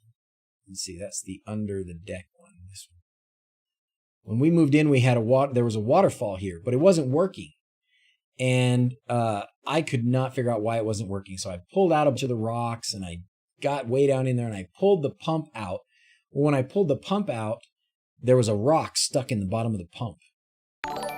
But we had already decided we didn't really want to have this waterfall anymore. We wanted a slide for kids. And this has been a lot more fun than a waterfall.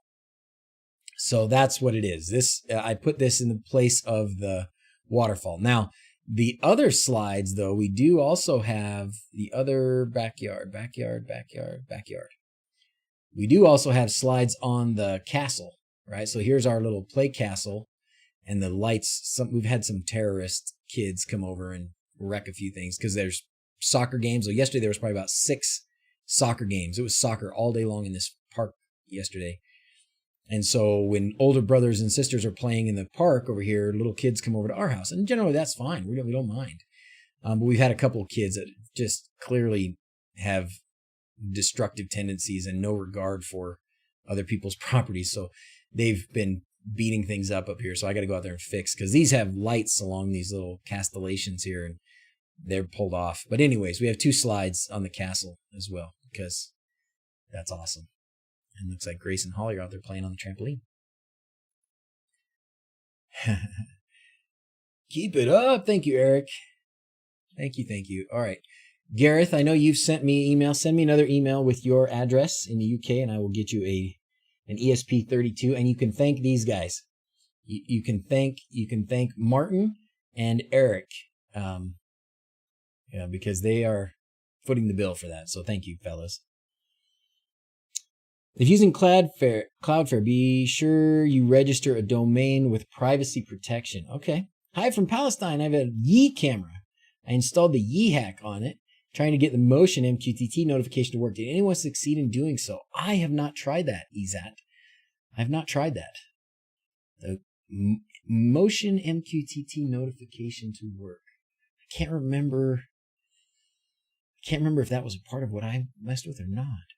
Going with the Reolink RLC 1220A for my new house. Wow. Mine are mostly 810s and 410s, I think.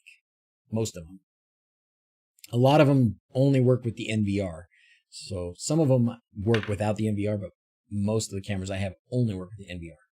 So NVR-wise, Reolink versus Blue Iris. Blue Iris is awesome, and Blue Iris has a bit more customizability stuff in it. Like you can do MQTT to different things, so you can integrate with Home Assistant very easily with Blue Iris. Each camera can have an RTSP feed with Blue Iris. With Reolink, you don't. So I wish Reolink would just do that part. If Reolink would for one, add MQTT ability for notifications and control for what it's worth. Turn on a camera for recording, turn off a camera for recording via MQTT commands. And if they would create an RTSP feed for each camera in the NVR, then it would be an absolute no-brainer, and I would go with Reolink. Reolink, the NVR works well, the apps work well. I haven't had any problems. And there's some decent stuff that you can do. You can set up a time lapse. You can set up, motion alarms and recording schedules, and you can do all those things. So that's all good. And it shows up everywhere, every kind of PC, Mac, Android, iPhone. So that's all good. But it's only their cameras. So Blue Iris is great. And if you have a variety of different cameras, or if you have a dedicated server and you can run Blue Iris without bogging down like this, Blue Iris was bogging down my main PC that I use for streaming and recording and playing games when I get to. And so Blue Iris was a bit of a resource hog from that. And so I went away from that. But the other thing about Reolink is the cameras, well, about the Reolink and a lot of these NVRs is they're PoE. So you can use, PoE cameras. And you could get a PoE switch and use PoE cameras and Blue Iris. So that's not a deal breaker. It's not like you can't do both. I just wanted a solution that would include all these different cameras. And it's really nice that Reolink does include, when you have their cameras, their NVR, this can include cameras that are battery powered. So this is the camera that points, that's in a tree in the front of my house, pointing at my house. So this is a solar powered, battery powered camera. And I can include it here and set up recording schedules and all that stuff. And then we've looked at this one multiple times. That's up at Edendale. With Blue Iris, because you can't get these don't have an RTSP feed, so you can't get these in Blue Iris. So these kinds of cameras are only going to work here. Oh, that makes me so sad that it's raining already. Oh, man. Because I've got to go up there, and it's going to be a freaking mess. Oh, man. I'm going to text Carlos. Dang it. Dang it, dang it, dang it. Dang it, dang it, dang it, dang it, dang it.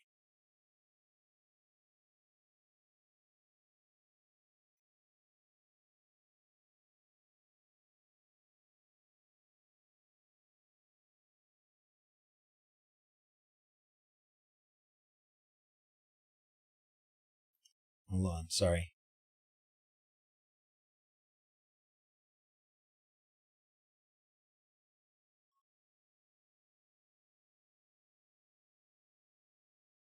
It's already raining. Crap. Anywho's.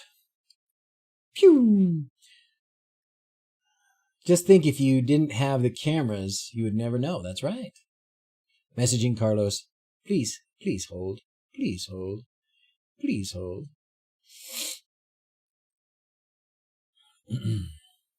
Hey, Tech Turtle, how's it going? Hey, how's the hobby hole coming? So, I changed my background. Well, we can go back to looking at it. It's all wet right now. Oh, lame. Lame, lame, lame. Smart tarp. Oh, Ultimaker. Oops, I clicked the wrong button. Oopsies. You can see it's raining up there right now, Tech Turtle. Tech Turtle's he's making some awesome stuff. He's got what do you call it? I guess a laser etcher. So anyways, there it is. And there's on my nice walls all getting rained on. You can see the puddles down at the bottom. It's all puddly. Those are not my saws, but I'm very sad that they're out there in the wet. Oh man, all those tools. Oh, Carlos, I'm so sorry. Oh man. Oh well. Anyways, it's coming along, dude. It's coming along. So Monday we'll have a floor, and then in 2 weeks is when we're going to assemble the dome. 2 weeks we'll assemble the dome. Mr. Fixers, go to Doc's Discord channel for help. Oh, there you go. Thank you. PIR sensor. Can I use any PIR with Home Assistant? Dude, there's all kinds of PIR sensors, man. So if you can use Zigbee PIR sensors if you have a Zigbee bridge or a dongle. You can use Wi-Fi sensors if you have something to connect them to, like an ESP32 or an 8266. You can use RF or 433 megahertz motion sensors if you have an RF bridge. So yeah, there's lots of different RF sensors that you can use. Cutter and engraver. So there's going to be some pretty cool stuff that Tech Turtle is able to make. So if you have any need for engraving, cutting stuff, yeah, it is all wet. I know it sucks. Go check out Tech Turtle. Message him on Discord because he's got some ability to make some cool stuff. PIR, I meant wired ones. So a wired PIR is going to be like a switch for, as far as, I don't know, say Home Assistant is concerned, but something has to go between the PIR and Home Assistant. Now, if you're using a Raspberry Pi, you could use the Raspberry Pi GPIO pins and use the PIR sensor. Could do that. You could do, what else could you do? If you did an Arduino, well, you could do like I do with this Mega and do an Arduino that's wired. But still, you have to have something in between the PIR sensor and Home Assistant, generally. I would think that you could do it if you use the GPIO pins on the Raspberry Pi, but I haven't done that.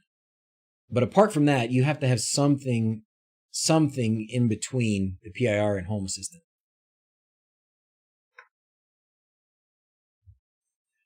What's the mystery with the Aqua motion sensors? It's showing me temperature, but no clue how to calibrate. Really? The motion sensors are showing... Yeah, an ESP32 will work. You bet it will. Motion showing you temperature, but no clue how to calibrate. I don't remember if there's any way in there, in the Aquara app to calibrate them, but what you could do... Didn't we talk about this, fellas, a while back? About doing that kind of calibration in Home Assistant? So let's see. Do we have any in there? I don't think I do yet, but I want to soon. So if I go here and I look at my air conditioning, so here's my... This is a great page to have, by the way. I have this. So this is my main hub that I use for most things. I have one that's for the phone, which I've kind of also used a bit of an experimentation, but stuff like opening the garage doors when we're outside, I use this one on the phone.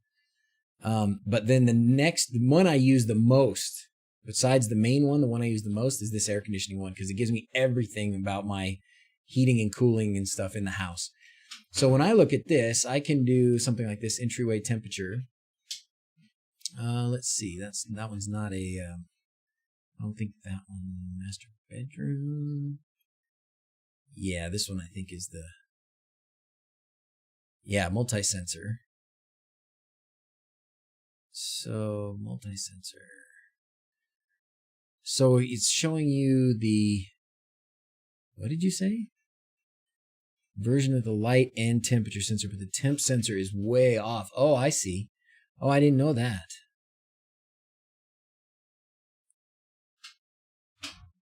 Just checking. Some PIRs want 12 volts. Oh, really? Photochromax. Wow, I didn't know that. Didn't pop in for shout out, but thanks. Oh, well, I wanted to give you one because we've been chatting a lot lately and what you're making is awesome. So I wanted to make sure everybody knew that you had the ability so that they could solicit your services as they wish. Quora has their own version of Zigbee. They tell no one else about. They need a lot of exceptions. Oh, really? Oh, that's a bummer. Home-assisted product has high memory usage is correct. From what I remember from the Proxmox and Home Assistant, you're talking about RAM usage or are you talking about hard drive? The RAM, from what somebody told me, it will use whatever you give it. So if you tell it to use 2 gigabytes of RAM, it will use 2. If you give it 4, it will use 4. But I don't know for sure. Alarm PIRs are usually 12 volts. Oh, I didn't know that. I guess because my wired alarm system doesn't have PIRs in it. Philips Hue motion sensors that does temp and lux. I'm running it directly to Home Assistant without the hub. I think I should be able to go to this. I should be able to go to this multi-sensor entity and see. Yeah, so this is the humidity. This is that the pressure? Is it giving me like the barometric pressure? Wow. Oh, look at that. I got to start changing some batteries soon. It's not standard Zigbee. Oh, technically. Oh.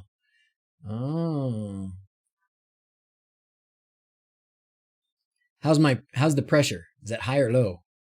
I don't know. I'm not sure. How can you calibrate? Remove 2.7 degrees.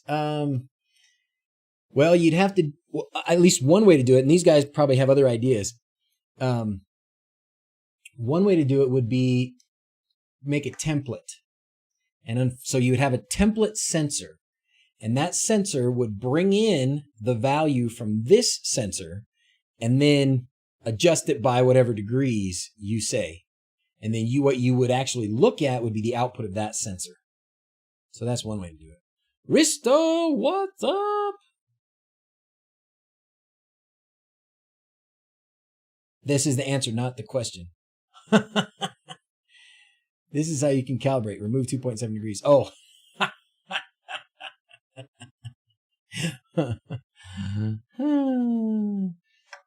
You think Paul's overreacting with his corporate greed? I love it. I don't mind. I love it. I love his animosity for Bezos, and I love he is such a talented dude, man. The guy could have like his own little show. I guess he does. But boy, he really puts some time into his videos. I mean, he changes costumes. He's got to script all that out, with, I'm going to have this corporate greed thing here, and I need more yachts. We need more yachts. He's got all these voices and stuff. I mean, Paul Hibbert is a good dude. I love that man. He would be a fun guy to hang out with. He's in the business of overreacting. That's right. He's made a business of overreacting. Oh, man. Just had my Twitch notification come through. Not what? Oh, man. It's already linked. Oh, man, Tony.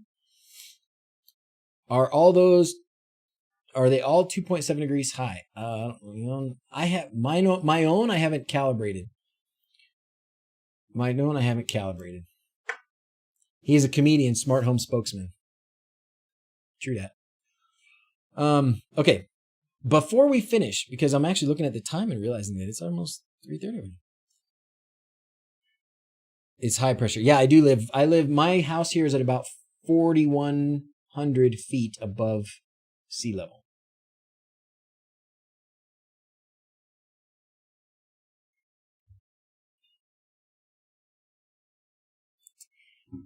It is a little cooler today, and I think we have a storm moving in the next 2 days. So usually they say, on the Weather Channel, oh, let's do this for fun. It's a low pressure system moving in. Sorry. Oh, the Zigbee. Whoa, what? He showed our house. It makes him feel poor.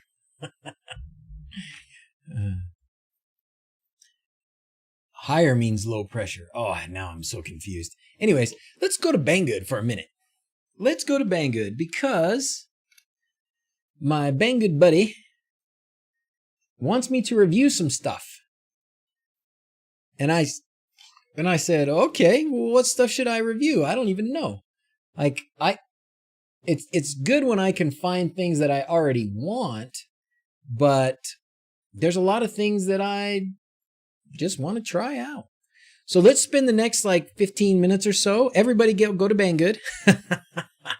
Everybody go to Banggood and find some things that you want me to review. Okay? Find some things you want me to have the Banggood guys send to me that I can then show on the stream. Why in America do you say 4,100? In the UK, we say 4,100. You could say 4,100. I don't know why we say 4,100. Same reason that we don't say 11/1st. Let's go to Banggood and hope no inappropriate items pop up. Yikes. Yikes is right. What is this? Oh, it says 28.8 volts. I thought 288 volts, 1.21 gigawatts.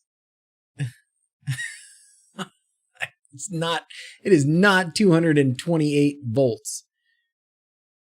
288 volts. It is not 288 volts. It is not. I promise.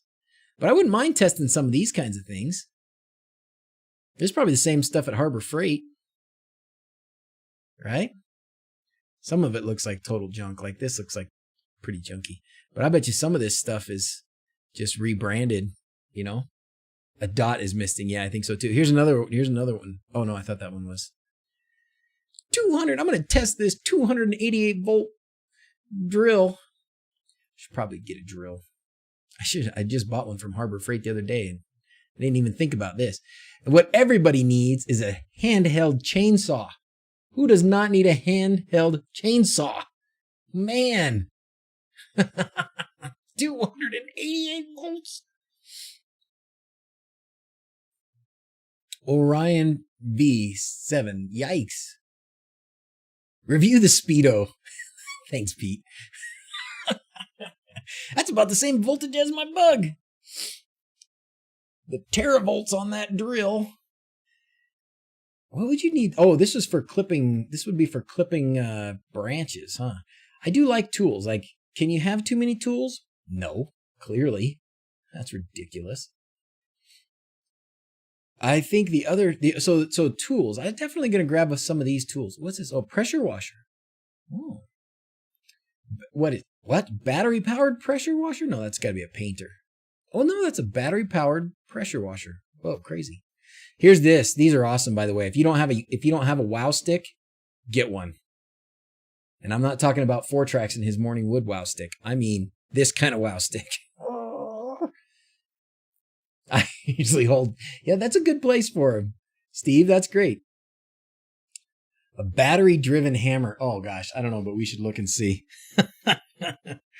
Battery hammer. If there's a battery-powered hammer, it's going on the list. What's this thing? A heat gun? No. These drills. These are cool. These are for, like, impact driving. Oh, that's a crimping thing. Oh, I need one of those, actually. Cable hammer. Crimper. No battery-powered hammers. Not that I can see. Hammer drills. Got the wow stick. Isn't it so cool? I love this thing, man. Besides, it's like the sonic screwdriver. I wish the holder would charge it, though. But that's okay. Air-driven palm hammer. Maybe I need to search for palm hammer. The other thing I'm going to put on this list of things to review. Oh, gosh, maybe I should be careful about palm hammer. Who knows what this could be. All right, Carlos says the tools will be okay for a little while. So I'm just going to tell him that I'll cover stuff when I get up there.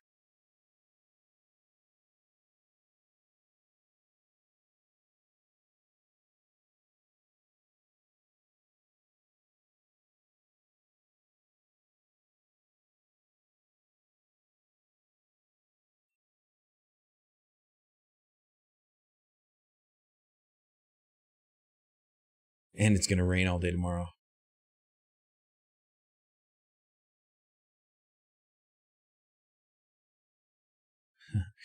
It's going to rain all day tomorrow. That needs an emoji for sure. Okay, sorry. Palm nailer? Is that what you'd call it? Spot welder. Ooh, yeah, spot welder. What was the other thing I was going to do? Pressure checker. Oh, look at that thing. Wow. That's cool.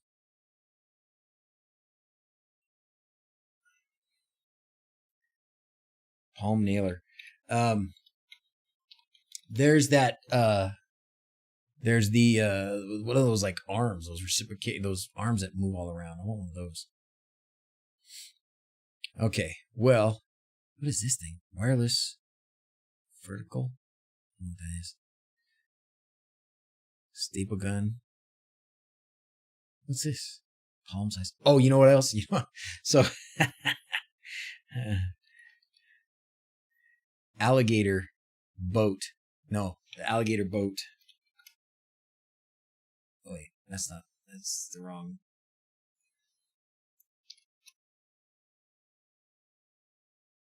Oh, man. This. So there's this little lake right by the Hobbit hole. Don't you think that should be there? No, I have not ordered a car yet. I haven't.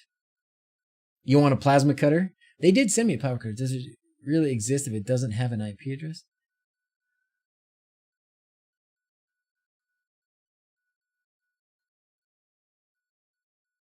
I wish a review of something is not on Banggood but AliExpress. Well, show it to us, Risto. We can see. PoE video doorbells. Oh, are there PoE video doorbells? Oh, sure enough.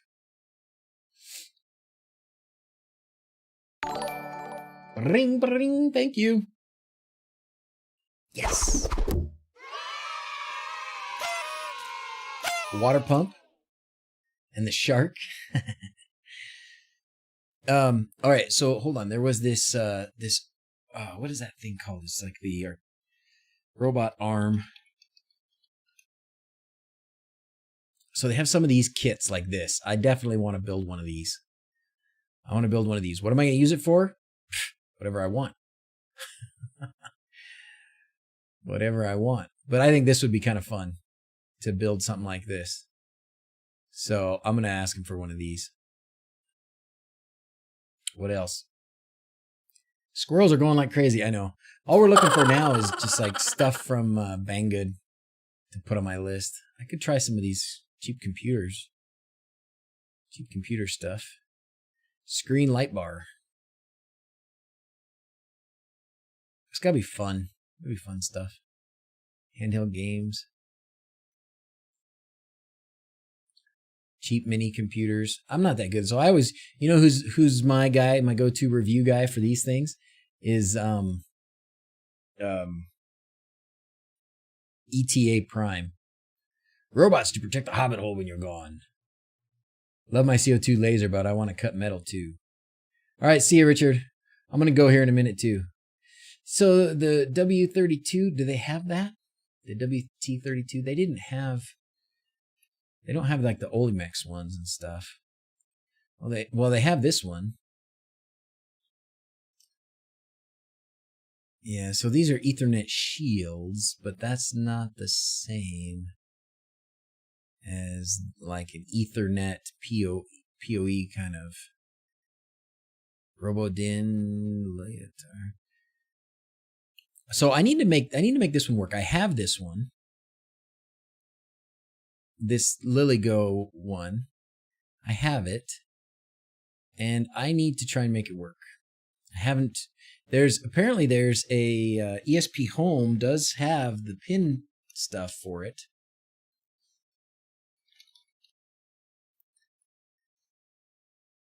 So it tells you which pin setup to use for that.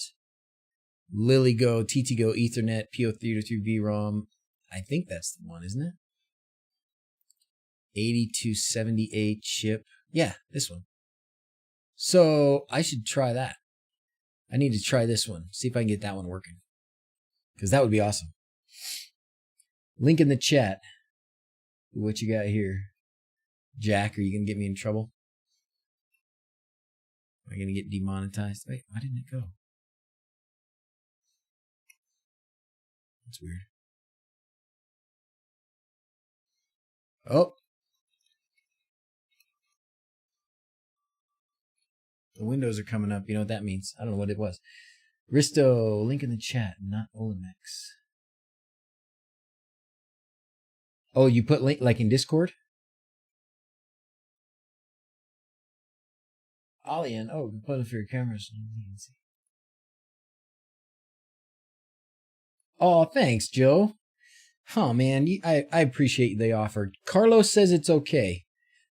Carlos says it's okay. Joe Levi lives not too far from up there, and just asked me if you want me to cover up the tools. Carlos, they're Carlos's tools. He says they're okay for a little bit. I'll be up there in a few hours. I appreciate that. We got to get together though. We got to come hang out. I'll be up there every weekend for the next couple weekends. So, but I'll be coming home usually on Saturday night and Sunday day, and then go back up Sunday night. I think is what I'm going to do. What is this? Pre-wire guide. What is this?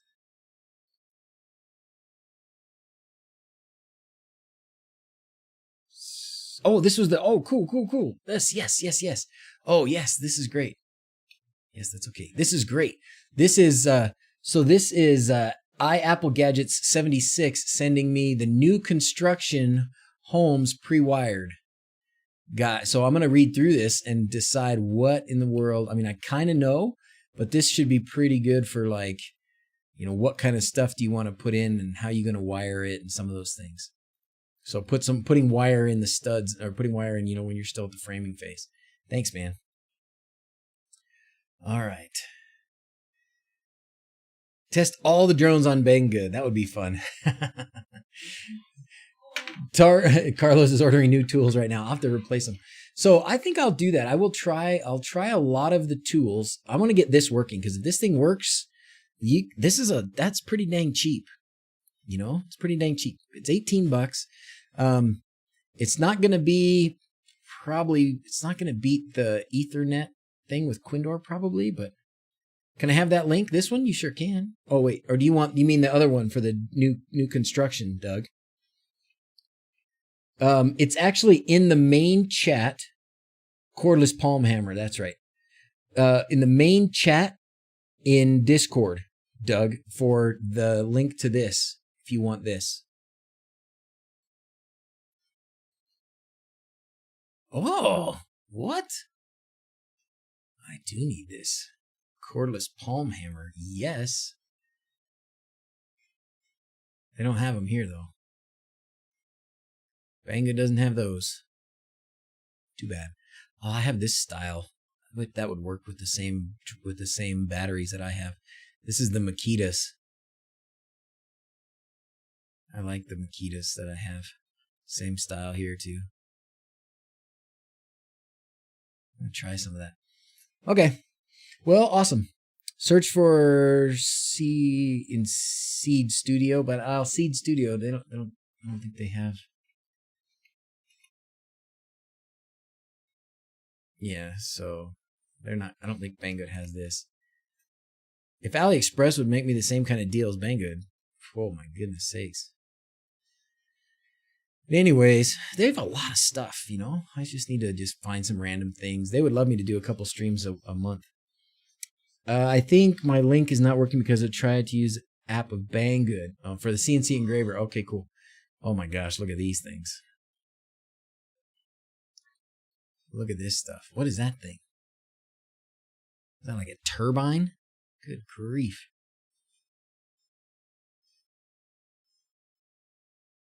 Oh, look at that thing. That looks cool. Anyways, okay. Well, scour Banggood and send me some things that you want me to review. And then it worked with Sir Goodenough, and we could do it again at some point, I believe, where you guys find stuff on Banggood that you want, and we can have him send his stuff to you potentially, and then you would do the video about the thing, and we would post it on my channel. We could do that too. All right. Well, pals and gals, are there any gals? I don't think there are any gals. Pals, thanks for being here. You need to get one of those oscillating saws if you don't have one. Oh, I think I do have one.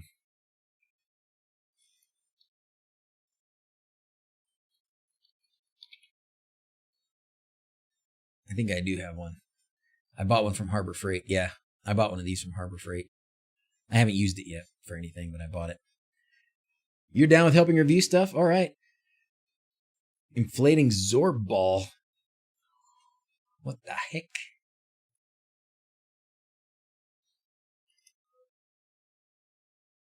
Oh, is this the ones you get inside? Yes. We have to get those. Okay. It's on. Because, you know what? We have these huge hills at Aidendale.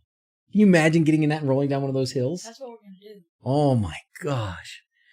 Oh my gosh. Oh my gosh. Oh my gosh. Okay. Zorb ball it is. Oh man. Well, hey, thanks everybody for being here. Let's sign off. The girls are out there, so it's just me and you. You want to do it, Mr. D? Yes, sir. Okay. Oh, I'm not floating. Here, put this on. So Okay, you float. I got these floating. You gotta float. We'll get into the middle of the screen too. All right, we're gonna do a floating head sign off with Dawson here. There we go. Okay, get down here a little bit. There you go. Okay, ready? As always, thanks for watching. Until next time, adios. Okay. See you guys. We'll see you next week. Bye-bye.